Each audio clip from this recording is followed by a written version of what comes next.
Oh, I guess I have to add one more thing. I like the way that he got Dr. Sleep. I like the name Dr. Sleep. How he was, reforming. He was drying out, and he started working at a hospice where people were dying, and the cat could sense when somebody was going to die. And eventually he goes into the room and he knows that the person's going to die. And he basically walks somebody through the events. Like, the person's all scared and stuff, and he's like, no, don't worry, it's going to be like going to sleep.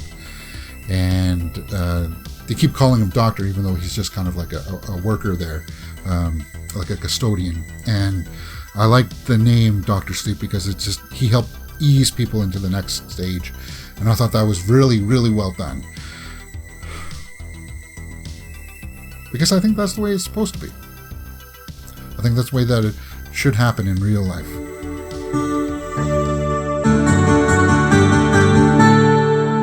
Hello, my name is James, and welcome to Mirror Domains. And this is my spoiler review for Dr. Sleep. Now, as you know, I did a non-spoiler review for this, and if you are curious about that, I will leave links to that up in the cards above, where I gave a fairly good review. I really enjoyed this movie, and it did crack my top 5 movies of the year. It came in 5th place. But I want to talk about some spoilers with you guys, and I figure we might as well start off with... Let's start off with the recastings.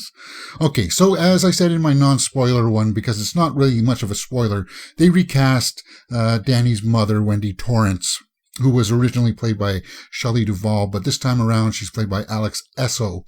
And I thought she did a fantastic job. She did a really good job at getting the mannerisms of Shelley down, because we see a shot of her reenacting, when you see the knife come through the door. She did a scream like that, and she did a fantastic job recapturing that. I thought that was fantastic. And then there was Carl Lumbly as Dick Halloran. And that one was a bit jarring because, Scatman Crothers, it was just so iconic as Halloran. It was like, do I like this or don't I? But then he starts having the same kind of line delivery, and that was cool. Like, it took a moment for you to recognize, okay, it's not the same guy, but he's actually doing a fairly good job. And the relationship between Halloran and Danny, I thought was fantastic. I thought, him being like the mentor ghost kind of figure where he's drawing inspiration from, I thought that was fantastic.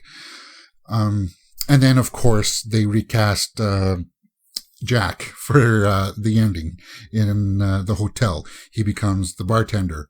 And I was kind of like, are you really going to show Jack? Because you hear the voice at first, and you can tell it wasn't him. And then once you see the actor that was playing him, it was definitely not Jack.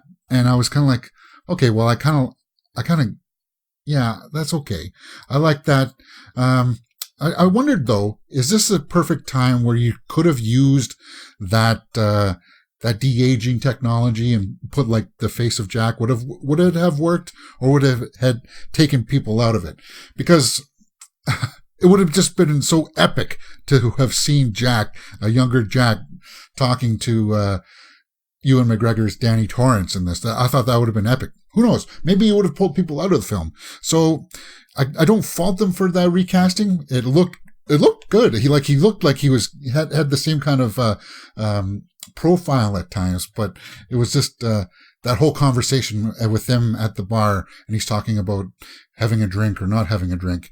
And I thought that was one of the highlights for me. It was kind of like, cool, they did it. They're doing it. I like that. Maybe some people didn't like it, though. Maybe it was too jarring for some people. But for me, I thought it was fantastic. Okay, and now there's another thing I want to talk about.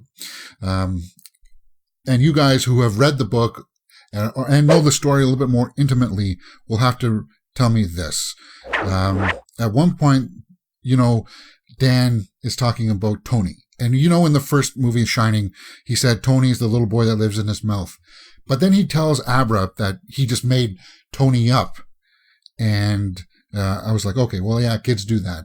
But then there was at one point in the hotel there where he's like, Tony, come help me. Tony, where are you? Because you got the impression that Tony was an actual real entity that was helping him. And I was kind of curious, did they explain that a little bit more in the book? Because I would have loved to have seen exactly what Tony was. Because you kind of get the impression that, yeah, he was sort of a ghost kind of thing, like the way that Halloran was in this one when Danny was younger. I just felt like there was something more there that I wish we got a little bit more closure on. It was missing that one note, and I wish we got just a little bit more from that. When I originally saw this, I said that this was an intense movie. It was a little bit traumatizing, and it is, because the True Knot, led by Rose the Hat and Rebecca Ferguson, as I said, she's mesmerizing. She just captivates you with this seductive way that she's doing her role, that you can see that kids get taken in by this. And when they're killing young Jacob Tremblay, and she's like stabbing him with like a fork or something, to get the pain out of him so that they were releasing some of the smoke. Oh, it's just like, yeah, that's intense, man. You're watching a kid get tortured to death. Yeah, that's traumatizing. And yeah, it's just kind of like offsetting. It's a terrible thing. And they do a great job of setting up this team of the True Knot that you really despise them, even though that you're seeing a lot of their story and you're seeing a lot of their points of view. And I think it's because you get to see them recruit somebody new, like Snakebite Andy, by Emily Alyn Lind. I think you got to see their methodology, what they're thinking of, because Snakebite Andy was somebody who could influence a lot of people, that she can push people to do things. And so she was very dangerous. So you can see that they were trying to acquire skills to increase the effectiveness of their group. And it was just, that was awful, the way that Cliff Curtis, the guy that helped out Ewan McGregor's, when they all gunned them down, and he's like, no, stay away from her. And she's like, kill yourself. And he just takes the gun and blows his brains out. It's just like, oh man. Like I liked seeing that kind of stuff, because that kind of stuff could happen with the abilities that they set up. And that's what's really good about this, is that they set up the parameters of the story very well, and it stays contained within that. It doesn't stretch too much, because it could when they're going into like their minds, and like it's not like a dream sequence, but they're talking to each other through their minds, like when she flies through the air and goes into Abra's mind to try to look at all the notes and stuff, like that kind of stuff. That was really fascinating. And then Abra looked in her mind, and you saw that her note files, Rose the Hat's note files, were old, like really old. So you got the impression that she's been around for a long, long time. And maybe they explain a little bit more about that in the book, but yeah, that was cool, and I liked all of that stuff. That was very, very well done. What can I say more about the True Knot? As I said in my original review, the guy who played Crow Daddy, Zahn McClarnon,